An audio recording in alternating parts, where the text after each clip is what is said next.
Bonjour à tous, alors aujourd'hui je vous retrouve pour vous parler de mes 4 dernières lectures, Les Contes de Biddle le Barde, La terrifiante histoire et le sanglant destin de Hansel et Gretel, Snow et pour finir Tant pis pour l'amour.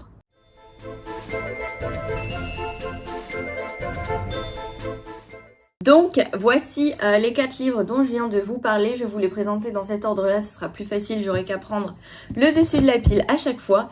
Donc je vais commencer par les contes de Biddle le Barde. Ce livre il est sorti en 2013, il a été écrit par J.K. Rowling et il est paru aux éditions Folio Junior. C'est un tout petit livre puisqu'il fait même pas 130 pages, il va très vite à lire, il m'a fallu même pas 2 heures il me semble pour arriver au bout. Alors les contes de Biddle le Barde c'est un peu les contes de fées mais du monde des sorciers. Alors cette collection ici, la bibliothèque de Poudlard, elle comporte 3 livres, donc celui-ci, Les Contes de Biddle le Barde en jaune. Il y a aussi Les Animaux Fantastiques de Norbert Dragono en bleu et le Quidditch à travers les âges qui est en rouge, il me semble. Donc si j'ai acheté ce livre, c'est parce que j'adore l'univers de Harry Potter et on parle beaucoup des contes de Biddle le Barde dans les livres et dans les films. Ils ont même une assez grande importance dans la recherche des Horcruxes et c'est notamment ce livre-là que Albus Dumbledore a légué à Hermione après sa mort. Donc voilà, j'avais vraiment envie de les découvrir. Mon avis sur ce livre. Alors déjà, dès le début, on est plongé dans l'univers d'Harry Potter parce qu'en fait on nous explique dans les premières pages que c'est en fait une traduction de Hermione Granger et ça nous plonge en fait tout de suite dans l'univers, c'est une immersion directe et on sort vraiment pas en fait du côté magique, c'est vraiment comme si on tenait entre nos mains un livre de sorcier et c'est plutôt sympathique. Ensuite j'ai adoré les 5 contes qui se trouvent à l'intérieur, donc il y a Le sorcier et la marmite sauteuse, La fontaine de la bonne fortune, Le sorcier au cœur velu, Babity Lapina et la souche qui gloussait et Le conte des 3 frères.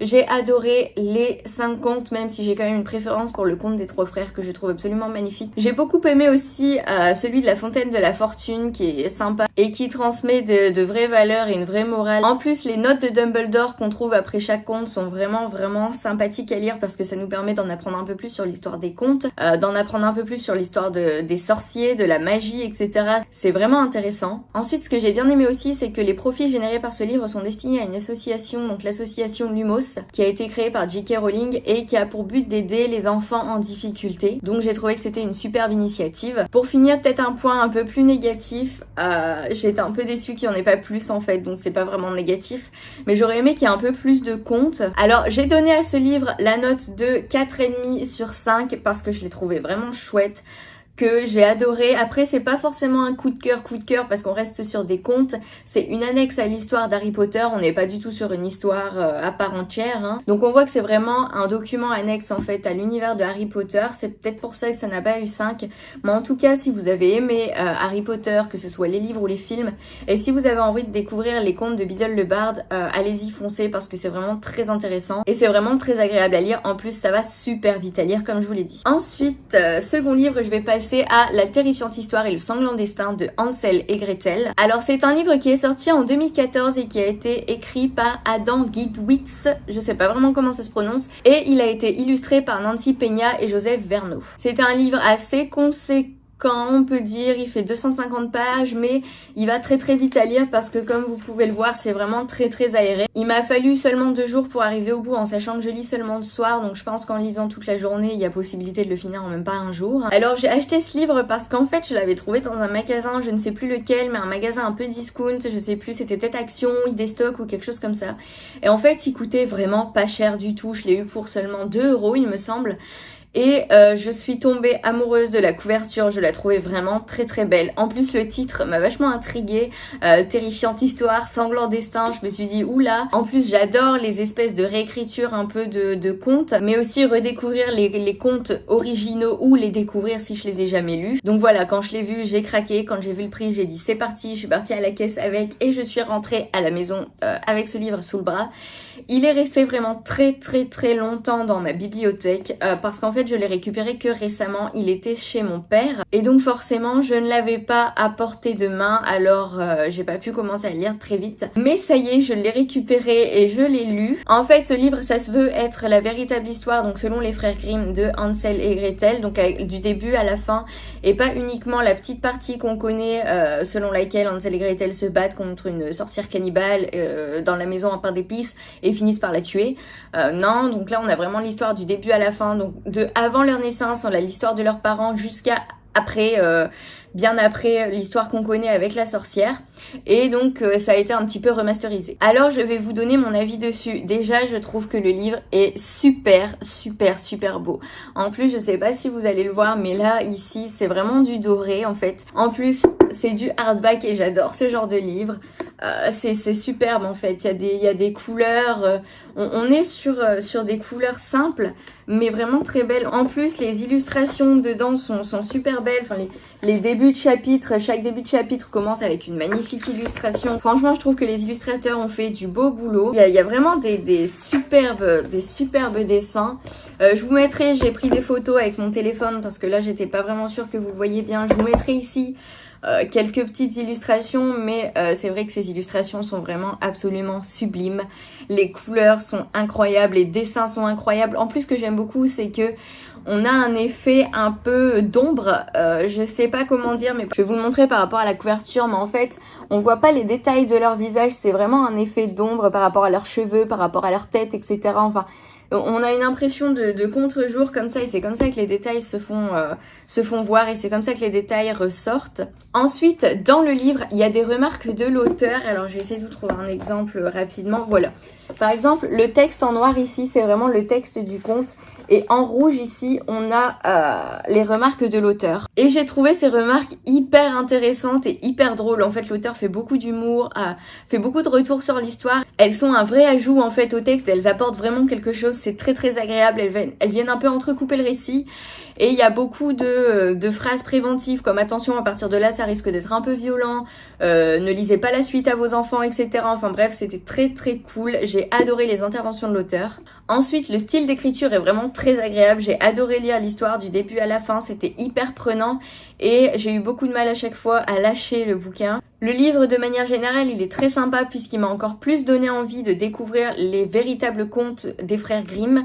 C'est quelque chose que je veux faire depuis pas mal de temps. J'aimerais vraiment pouvoir acheter un exemplaire avec les textes intégrales et originaux des frères Grimm par rapport à tous les contes qu'on connaît. J'aimerais bien faire la même chose aussi avec ceux de Perrault et ceux d'Andersen si possible. Mais voilà, ce livre, il m'a vraiment conforté dans mon envie de découvrir les véritables textes des frères Grimm. Voilà, donc ce livre, je lui ai mis la note de 4,5 sur 5, lui aussi, parce qu'il était vraiment très cool, que j'ai vraiment adoré la lecture. Vraiment, je vous le conseille, il est vraiment très cool. Si vous aimez l'histoire d'Hansel et Gretel, si vous voulez découvrir le véritable conte, mais de manière un peu décalée, c'est vraiment un livre qu'il vous faut dans votre bibliothèque. Ensuite, je vais vous parler de Snow. Alors Snow, il a été écrit en 2018 par Daniel Page et il est paru aux éditions Milan. C'est un livre assez imposant puisqu'il fait quand même 377 pages. Il m'a fallu à peu près 4 jours pour le lire, donc en soi, il va très vite à lire. Alors ce livre, je l'ai pas vraiment choisi, en fait, on me l'a offert pour Noël. Donc alors Snow, c'est l'histoire d'une jeune fille de 17 ans qui est enfermée dans un hôpital psychiatrique et qui en fait va se rendre compte qu'elle est pas folle malgré tout ce qu'on peut lui dire, mais qu'elle a des pouvoirs magiques,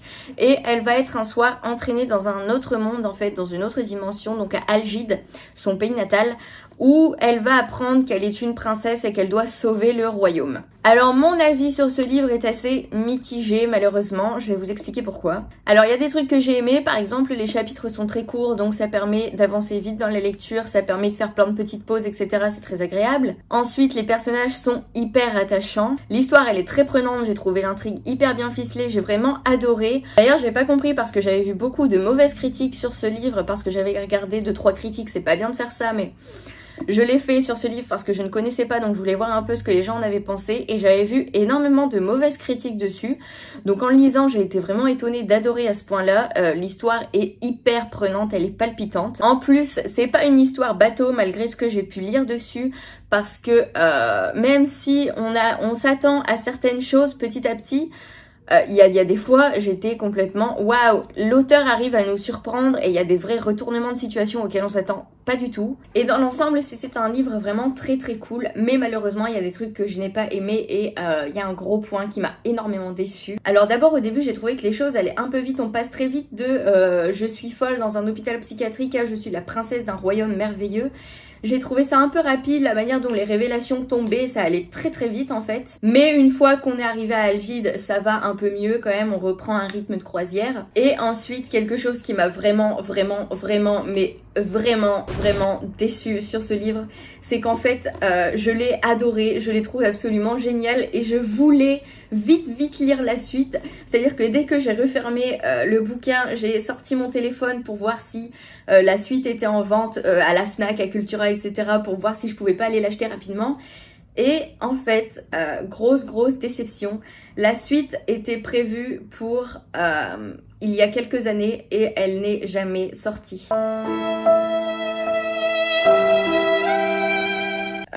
Malheureusement, je pense qu'il n'y aura aucune suite et j'ai cherché un peu sur internet et il y a beaucoup de personnes qui ont l'air d'être d'accord avec moi. Il y aura apparemment pas de suite. L'auteur aurait laissé tomber le tome 2 et je suis vraiment déçue parce qu'on s'arrête sur une révélation absolument incroyable et en fait on s'arrête au moment où les choses sérieuses entre guillemets vont vraiment commencer. Alors là ça y est, j'ai réussi à m'en remettre parce que ça fait quand même quelques jours que je l'ai lu, mais sur le coup j'étais très en colère et vraiment très déçue. Donc ce livre malheureusement j'ai du mal à le conseiller parce qu'en fait il est génial, je vous l'aurais vraiment conseillé s'il y avait eu une suite.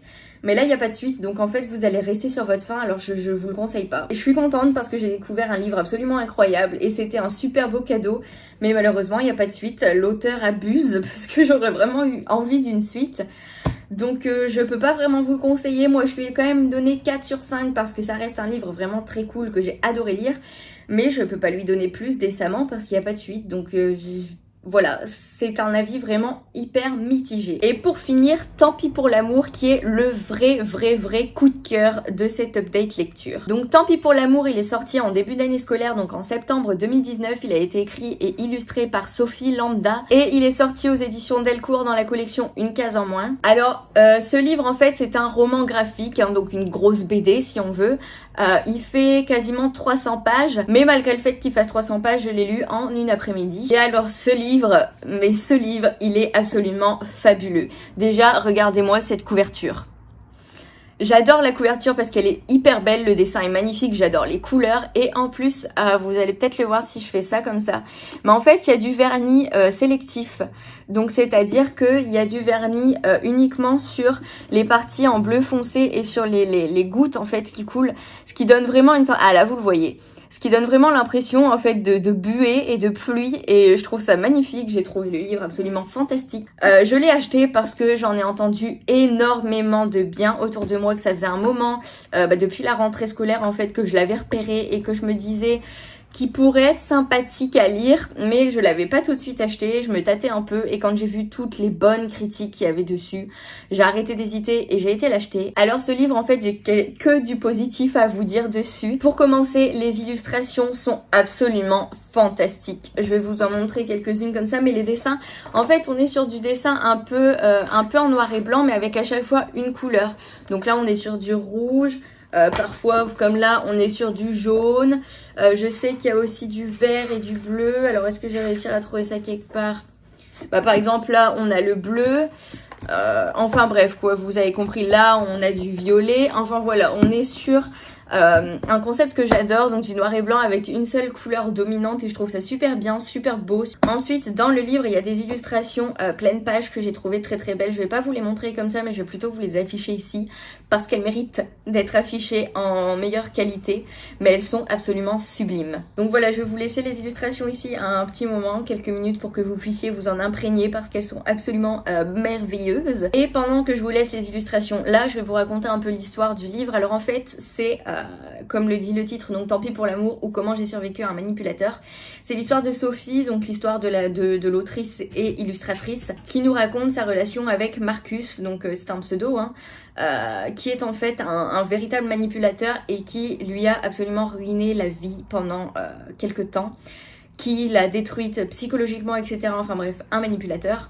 Et dans ce livre, en fait, on va suivre son histoire par rapport à ça et comment elle a réussi à lutter contre ça et comment elle a réussi à s'en relever. Donc on n'est pas sur un sujet forcément hyper folichon quoi. On est clairement sur un sujet assez grave, assez lourd, mais malgré le fait que ce soit un sujet assez lourd, en fait il y a énormément d'humour dans ce livre, que ce soit l'humour de l'autrice elle-même qui a beaucoup de recul sur elle-même et sur la situation, l'humour de Chocolat, donc Chocolat c'est le petit ourson ici qui représente en fait sa conscience et qui n'arrête pas de se foutre d'elle, qui est un ourson alcoolique, etc. Enfin bref, c'est très très drôle et je trouve que le sujet a été vraiment hyper bien traité. Elle réussit à aborder un sujet très grave mais avec un ton hyper léger, ce qui permet de pas prendre les choses trop à cœur. J'ai trouvé ça vraiment bien fait. Le style est vraiment très agréable et j'ai vraiment adoré. Sur la fin, j'en étais presque à pleurer de rire tellement l'humour m'a plu. Et c'est pas tous les jours que je pleure quasiment de rire devant un livre. Donc c'est vraiment... L'humour est très présent, donc il faut pas avoir peur en fait du côté sujet grave de la chose. En plus, ce que j'ai trouvé absolument fantastique, c'est qu'il y a des espèces de leçons en fait. Elle donne beaucoup de conseils. Et on a des espèces de leçons de vie, mais entrecoupées encore une fois avec l'humour. Et donc en fait l'humour vient un peu contrebalancer ces espèces de leçons de vie et ça rend le livre vraiment très très agréable. J'ai adoré le lire, franchement j'ai vraiment pas trouvé ça lourd du tout, donc j'ai vraiment adoré la manière dont le sujet était traité. Le personnage de Sophie est hyper attachant, le personnage de Chocolat est juste génial. En plus j'ai bien aimé parce qu'il y a des espèces de chapitres tout au long du livre, ce qui permet de pouvoir entrecouper la lecture si on veut pas tout lire d'un coup. Pour finir, quelque chose que j'ai trouvé génial, c'est que à la fin, je vais essayer de vous retrouver ça, mais en fait à la fin on a des informations pures et dures cette fois-ci. Donc ici on a un baromètre de la violence avec des critères en fait qui permettent de mesurer en fonction de ce que la personne en face nous fait subir si c'est acceptable ou non. Et dans la suite on a des numéros en fait, des numéros d'urgence, numéros de femmes battues, des numéros de psychologues, des numéros d'assistantes sociales, etc. Il y a des adresses, etc. Il y a des sites, enfin c'est vraiment très bien fait. Et il y a toutes les informations dont on peut éventuellement avoir besoin quand on se retrouve dans ce genre de situation. J'ai vraiment trouvé la démarche géniale. Donc pour conclure, ce livre c'est un véritable coup de cœur. Cette fois-ci je peux le dire, je lui ai mis 5 sur 5, il est absolument génial, lisez-le. Si vous n'avez pas peur d'être mal à l'aise avec le sujet, franchement foncez. Si vous avez un peu peur que le sujet soit traité trop lourdement, ne vous inquiétez plus parce que vraiment il est super bien traité, c'est un livre hyper léger. Je peux que vous le recommander, vraiment il est absolument fantastique, je pense que je le relirai et dans pas très longtemps d'ailleurs parce que vraiment je l'ai adoré. Donc voilà, je vous ai donné mon avis sur les 4 livres que j'ai lus récemment, j'espère que ça vous aura donné envie d'en lire certains, d'en découvrir d'autres, etc. Si vous en avez lu quelques-uns, que vous avez des avis dessus, n'hésitez pas à commenter, si vous voulez en lire quelques-uns, n'hésitez pas à me le dire. Encore une fois, n'hésitez pas à partager votre avis sur les livres que je viens de vous présenter. Si la vidéo vous a plu, n'hésitez pas à vous abonner à la chaîne et à mettre un petit pouce bleu, c'est toujours agréable. En attendant, je vous dis à la prochaine. Donc ma prochaine vidéo, ça va être sur la pile à lire de cet été. Dans tous les cas, je vous dis à la semaine prochaine. Prenez soin de vous. Salut!